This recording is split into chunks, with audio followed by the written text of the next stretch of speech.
The crystal champagne flute trembles in my hand as I stand alone at the San Jose Country Club bar, watching my cousin Claire's engagement party unfold like a glossy magazine spread. Perfect lighting, perfect flowers, perfect family smiles that never quite reach their eyes when they land on me. I check my phone again. No messages from Ethan. The sleek designer watch he gave me for Christmas shows 7:45 p.m. in Zurich. He should be done with his consulting meeting by now.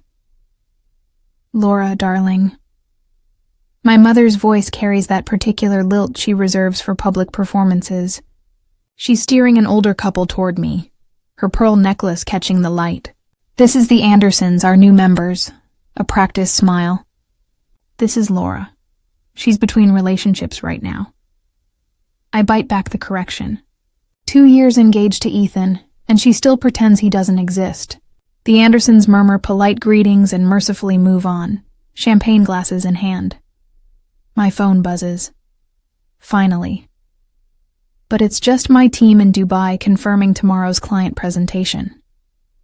I need somewhere quiet to call Ethan, to hear his voice ground me in reality, before I float away on a sea of family fiction.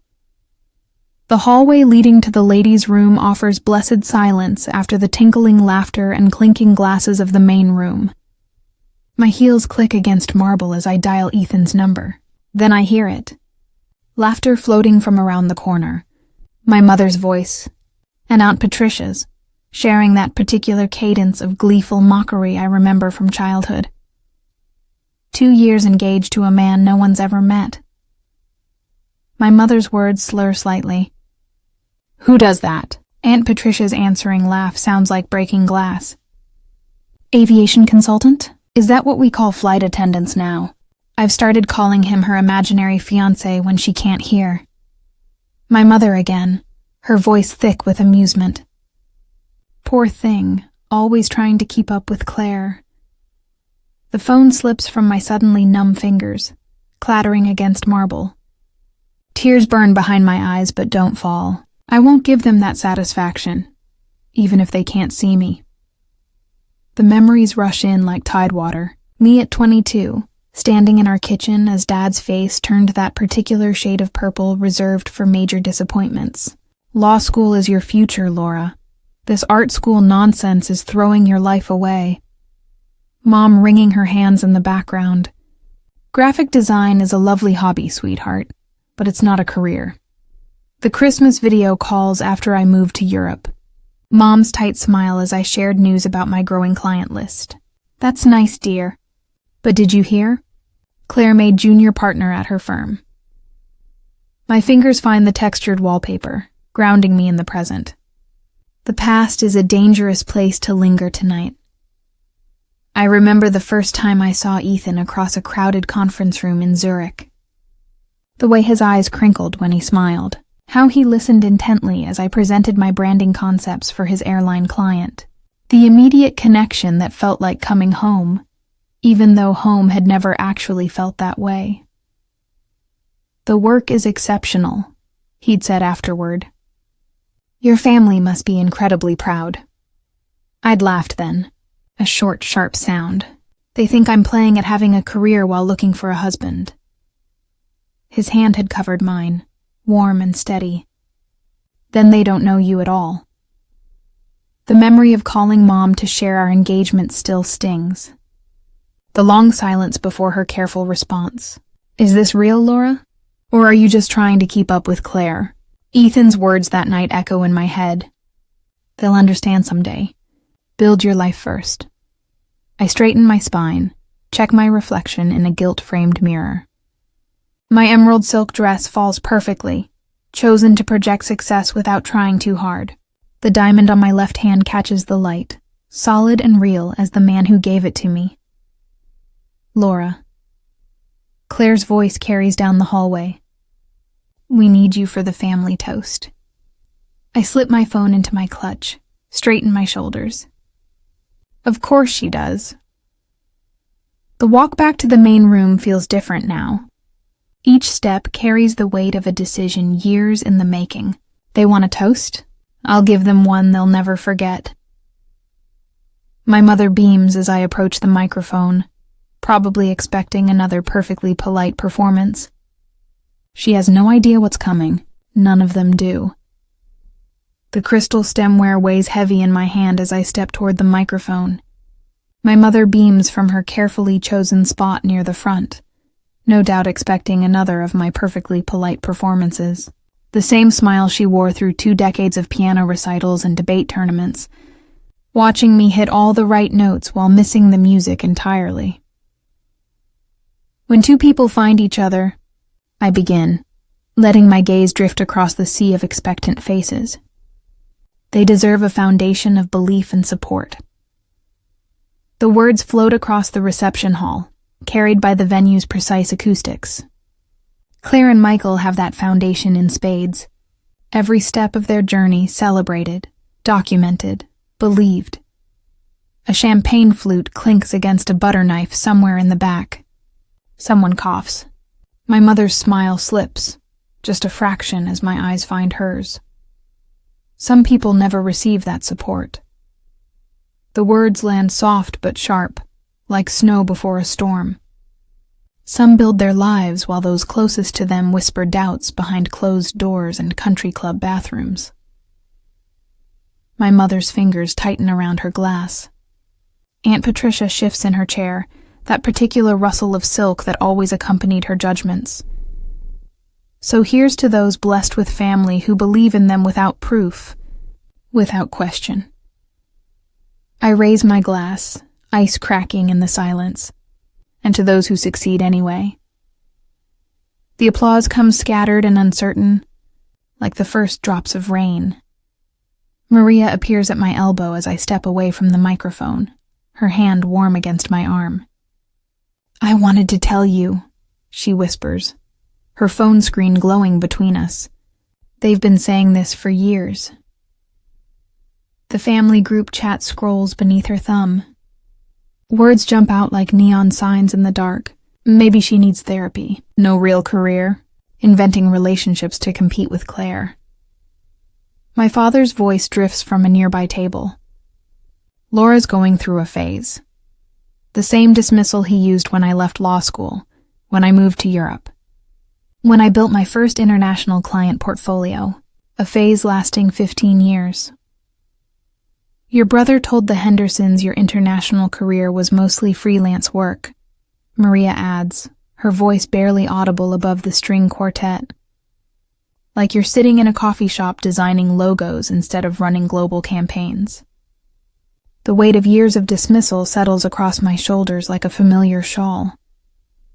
My mother holds court near the gift table, Aunt Patricia at her right hand like always. The perfect power couple. One to plant the seeds of doubt, one to water them with whispers until they bloom into full-grown lies. "Did you see the wedding magazines?" Maria's words carry an edge of anger I've never heard from her before. "Your mother showed them to Claire last month. At least one daughter will have a proper wedding. Like you're some cautionary tale instead of a success story. A server passes with fresh champagne." Maria snags 2 glasses, pressing one into my hand. "You know who's been surprisingly decent about all this?" "Claire. She shut down Mom the other day when she started in on your imaginary life in Dubai." My phone buzzes against my hip. Ethan's message lights up the screen. 3 minutes out, ready? The room shifts around me, familiar faces arranging themselves into new patterns. Rebecca slips through the doorway, fashionably late as always. One look at my face and her eyebrows draw together. She knows me well enough to read the storm brewing behind my careful smile. She'll leave early like always. My mother's voice carries from behind a massive flower arrangement. Can't sustain these stories forever. The master of ceremonies taps his microphone. "Ladies and gentlemen, we'll be concluding our toast before dinner service begins." My Dubai team's presentation deck flashes through my mind, the one my family dismissed as playing at business last Christmas, the one that just landed us a contract worth more than my father's annual partner draw. The marble floor clicks beneath my heels as I cross to where my mother stands, still holding court over her circle of friends. For once, I don't curve my spine to make myself smaller in her presence.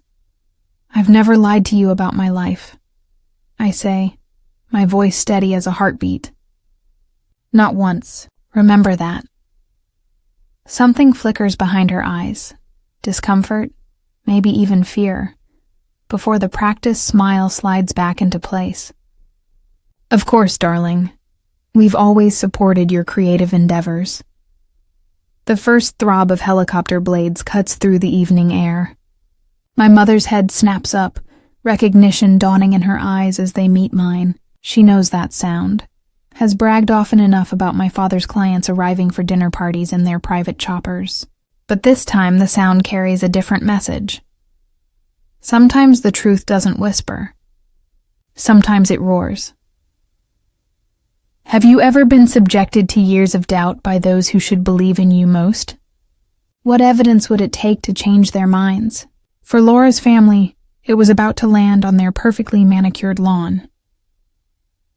The whir of helicopter blades slices through evening conversation. Champagne flutes pause midway to lips. In the garden, strings of fairy lights tremble. Someone must be lost. My mother's voice carries that familiar note of forced calm. She shoots a pointed look at the club manager hovering near the terrace doors. "I'll check with traffic control." My father pulls out his phone, already shifting into problem-solving mode. The larger venue down the road sometimes gets helicopter arrivals. Aunt Patricia's laugh rings hollow across the room. "Claire, darling, did you arrange a surprise for your engagement party?" Claire shakes her head, confusion plain on her face. I take a slow sip of champagne, letting the bubbles dance on my tongue. The moment I've orchestrated unfolds exactly as planned, yet my hands tremble slightly as I set down my glass. The club doesn't allow unauthorized landings. My mother announces to anyone within earshot. She smooths her silk dress, a gesture I recognized from childhood, her tell when things spin beyond her control. The sound grows louder. Conversations stutter and stop. Silver-haired men in blazers drift toward the floor-to-ceiling windows. Women in designer dresses exchange glances, their jewelry catching the light as they crane their necks. I move toward the terrace doors. Each step feels weightless, like I'm floating through a dream I've rehearsed 1,000 times. The garden lights illuminate my path, casting my shadow long across the marble floor. My mother's fingers close around my wrist. "Laura, where are you going?" I turn to face her, gentle but immovable. To greet my fiancé. Her fingers slip away. In her eyes I catch the first flicker of understanding and fear. The helicopter appears over the tree line, sleek and black against the purple dusk. Its landing lights sweep across manicured lawns and sculpted topiaries. Laura. My mother's voice has lost its performance polish. This disruption is unnecessary. I don't respond.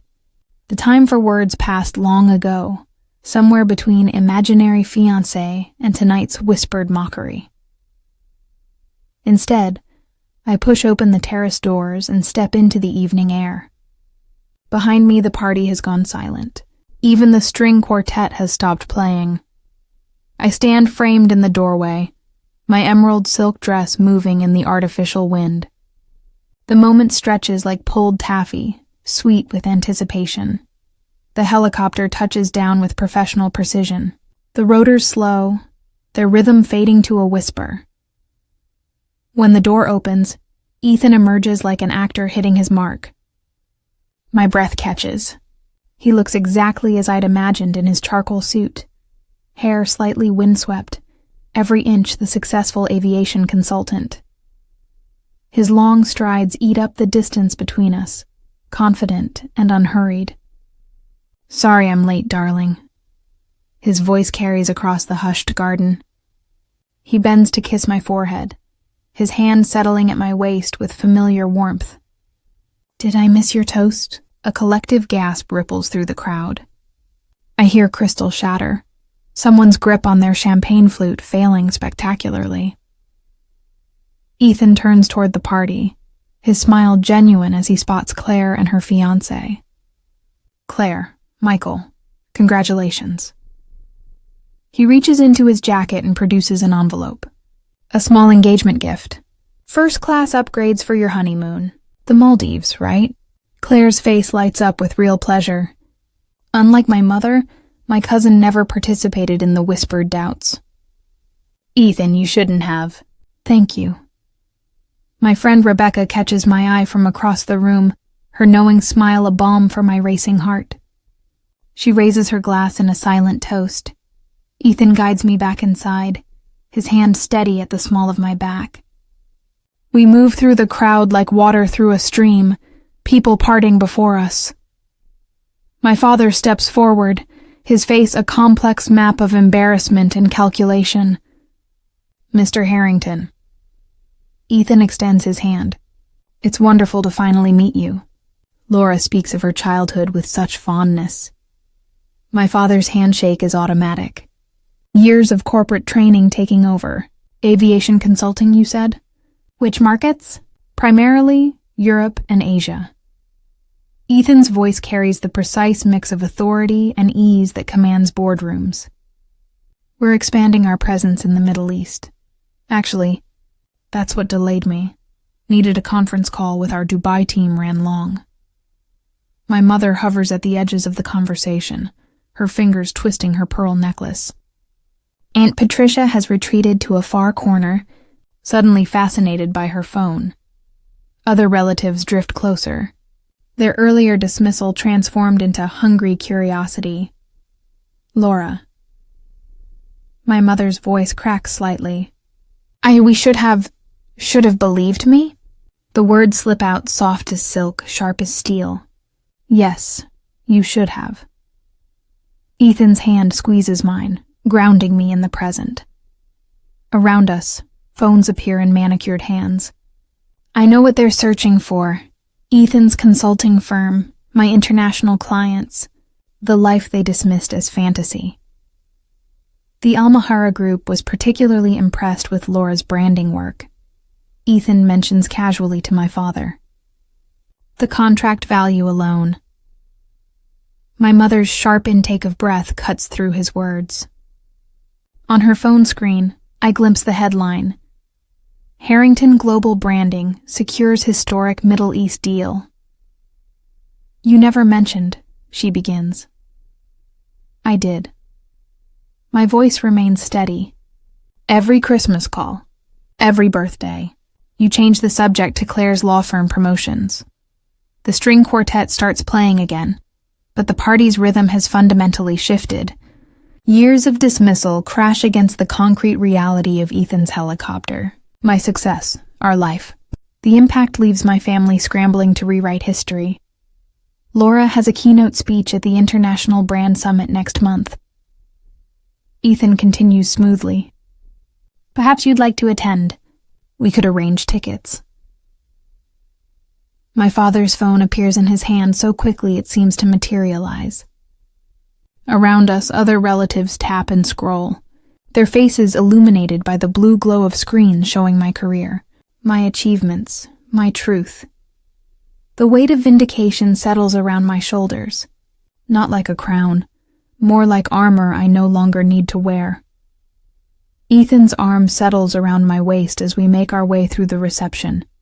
A physical anchor in this sea of shifting family allegiances, the helicopter sitting visible through the floor-to-ceiling windows serves as a constant reminder of everything they refuse to believe. "Tell them about the Singapore airline campaign, darling." Ethan's voice carries just enough for the cluster of relatives pretending not to eavesdrop. "The rebrand launched last month," I say, letting my voice fill with the quiet pride I've spent years suppressing. Full fleet livery redesign, lounge concepts for 13 international hubs, complete digital overhaul. Aunt Patricia's fingers tighten around her champagne stem. She spent the last hour trying to insert herself into conversations, suddenly remembering supportive comments she never made. I always told Diane you had an eye for design, didn't I, sister? My mother nods too quickly, pearls bobbing at her throat. Laura mentioned the Dubai project weeks ago. Very exciting. The lie hangs in the air between us. I haven't spoken to her in months. Not since the Christmas call that ended with her suggesting I see a therapist about my need to exaggerate. Ethan's thumb traces small circles against my hip, grounding me. The Al-Mahara presentation is next week, actually. First time they've consolidated their luxury brands under one visual identity. My father materializes at my elbow, all forced business interest. Aviation consulting must be fascinating. The regulatory frameworks alone. Speaking of frameworks, my brother Tom cuts in. I always knew you'd make it big, sis. Remember when I helped you with that school project? A laugh bubbles up before I can stop it. You mean when you told me graphic design was for people who couldn't handle real jobs? The silence stretches just long enough to be uncomfortable. Claire's future mother-in-law raises a perfectly sculpted eyebrow. I thought you said Laura was struggling with her career. Maria, bless her, doesn't miss a beat. Funny how memories change when a helicopter lands, isn't it? My mother smooths invisible wrinkles from her silk dress. We always encourage Laura's independence. Actually, I say softly, you called it running away from responsibility. The words land like pebbles in still water, ripples of discomfort spreading through the gathered family. Rebecca appears at my side, champagne flute extended like a shield. Remember that first client meeting in Paris? Laura stayed up 3 nights straight redoing the entire presentation because the brief changed last minute. You always knew exactly what you wanted, Claire adds, surprising me with her sincerity. A small cluster of younger cousins edges closer, eyes bright with something that looks like hope. Laura, darling. My mother's voice has taken on that particular tone she uses when orchestrating photo opportunities. We should get some pictures for the family album while everyone's here. Wonderful idea, my father chimes in. And you must let us know when you're in Europe next. We'd love to visit. Tom slides a business card from his wallet. We should grab coffee, talk about some international opportunities. The firm's looking to expand. I smile, precise as a scalpel. We'll see what the schedule allows. Ethan steers us toward the terrace, reading my need for air. The night wraps around us like cool silk, city lights glittering below. Through the glass, I watch my mother's face crumple slightly when she thinks no one's looking. But Christmas is for family, she says later, cornering me by the dessert table. You always come home for Christmas. The words settle in my chest, familiar weight of obligation warring with the life I've built. I have made my home elsewhere. My father stands frozen by the bar, Manhattan untouched, as the reality of our new dynamic sinks in. I am no longer the daughter desperately seeking approval. I am a woman who arrived by helicopter to say, your approval stopped mattering. Aunt Patricia's voice drifts from behind a flower arrangement, still showing off after all these years. Ethan's hand finds mine, fingers intertwining. The diamond on my left hand catches the light, solid and real as the man beside me, as the career I've built, as the truth they spent years denying. The helicopter sits dark and elegant on the lawn outside, a period at the end of a very long sentence. But it isn't the final punctuation mark in this story. Not yet. I squeeze Ethan's hand, thinking of the invitation I'll send tomorrow. Dubai in winter is lovely after all, and some truths need to be seen in the full light of day. They cannot hurt me again. With these thoughts, we greeted everyone and went to the hotel. Tomorrow is a big day. The next day after the reception, The phone vibrates against the hotel nightstand at 10 a.m.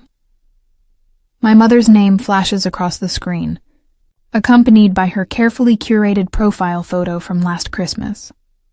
Laura, sweetheart. Her voice carries that particular wobble that appears whenever she wants something. I've been thinking about what happened at the reception. We should reconnect as a family.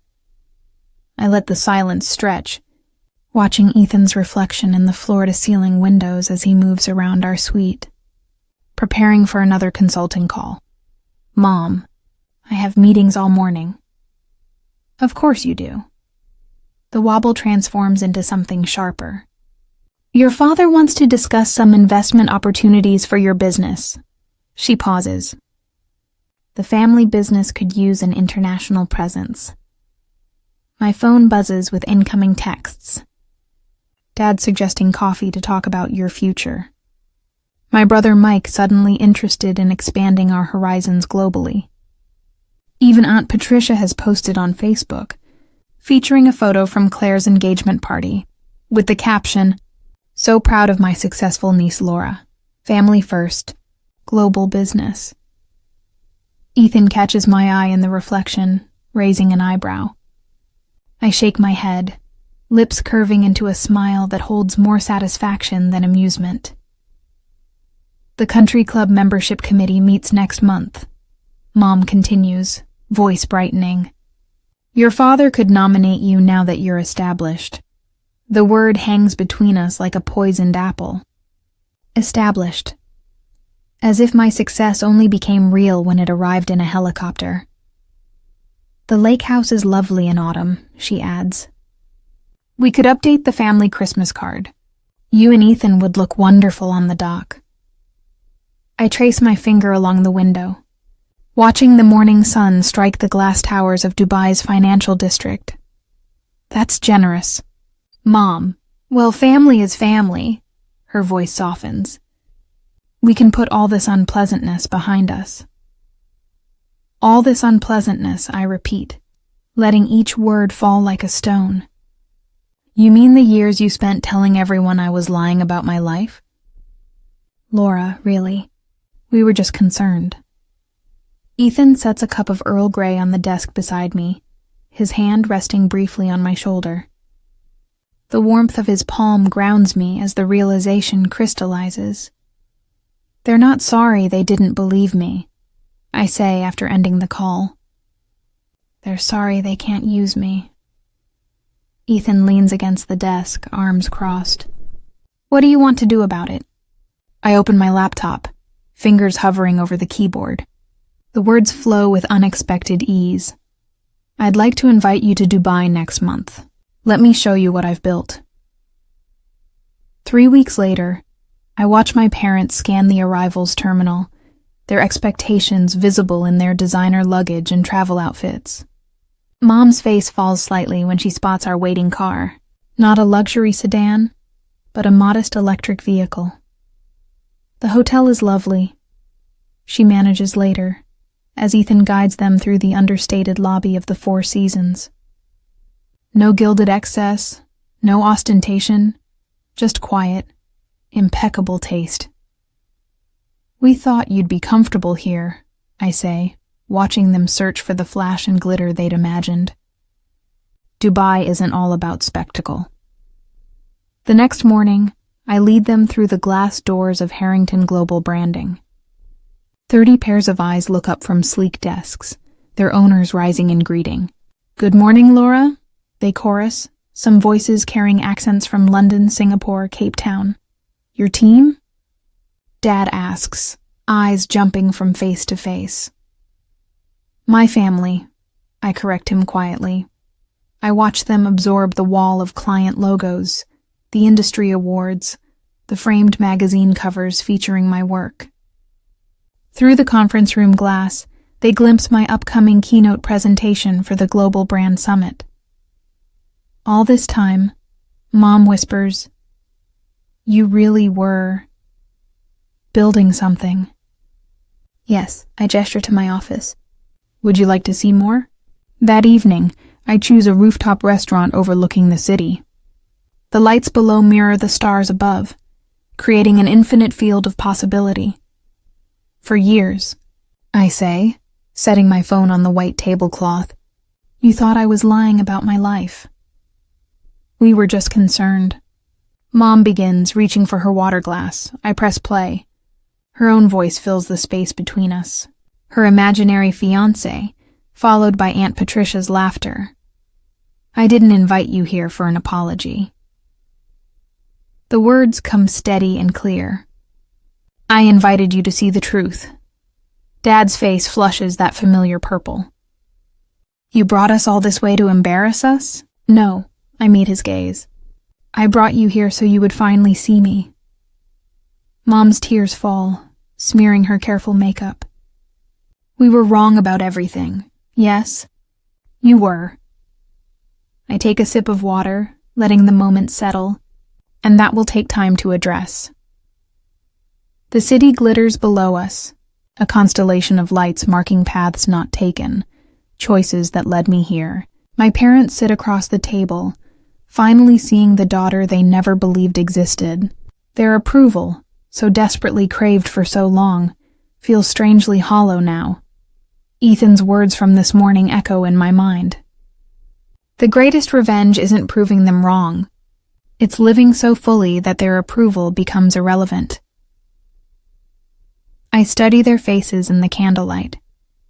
Mom's trembling lips, Dad's rigid posture. The power to shape our relationship has shifted. Any reconciliation will happen on my terms, in my time. The knowledge settles like a warm stone in my chest. Tell me about your new project, Dad says finally, his voice rough with something that might be regret. I lean back, considering. Let's start, I say, with what's true. A week later, sunlight streams through the floor-to-ceiling windows of my Dubai office, catching the metallic threads in the abstract tapestry I bought in Istanbul last month. Ethan appears in the doorway, 2 steaming cups in hand. The familiar scent of Earl Grey fills the air as he sets one on my desk. Your 9 o'clock is ready in the conference room, he says, leaning down to kiss my temple. The design mentee from Paris? I nod, taking a sip of perfectly brewed tea. Reminds me of myself at 23. Brilliant portfolio. Family who thinks graphic design is just pretty pictures on a computer. The young woman's face fills my laptop screen moments later, bright-eyed and nervous. Her portfolio spreads across my second monitor, clean lines, bold color choices, the raw talent I recognized immediately. Emma, tell me about the restaurant campaign concept. My voice carries the warmth I wished for at her age. The one your professor called too modern. She straightens, hands fluttering. My father said the same thing, that no traditional French restaurant would ever. Show me anyway. Her concept unfolds across the screen. Contemporary yet elegant, perfectly balanced between innovation and timeless appeal. My mind flashes to a portfolio review 12 years ago. My mother's pinched expression at my waste of a legal education. They're wrong, I tell Emma, watching hope bloom across her face. You understand something they don't. Tradition evolves. Book another session next week. We'll develop this further. After the call ends, I stand at the window, watching sunlight glint off the Burj Khalifa. My team fills the open office beyond my door, their quiet energy humming through the space. Voices rise and fall in English, Arabic, French, Mandarin, a symphony of creativity I built from scratch. My phone buzzes. An email from my mother. The subject line stops my breath. Family reunion, your terms. Dear Laura, the lake house is lovely in October. Ethan mentioned you might have business in New York that month. No pressure. Just know you're both welcome whenever you choose. Love, Mom. No guilt trip. No manipulation. No desperate need to prove her maternal devotion to the country club crowd. Ethan's arms slip around my waist from behind. The board meeting done early. What's got you smiling? I show him the email. Mom's learning. Finally. Going? Maybe. I lean back against him. On our terms. 6 weeks later, autumn sunlight dapples the lake house deck. Ethan's hand rests warm against my lower back as we climb the familiar steps. No knot in my stomach. No mask of perfect daughter sliding into place. The door opens before we reach it.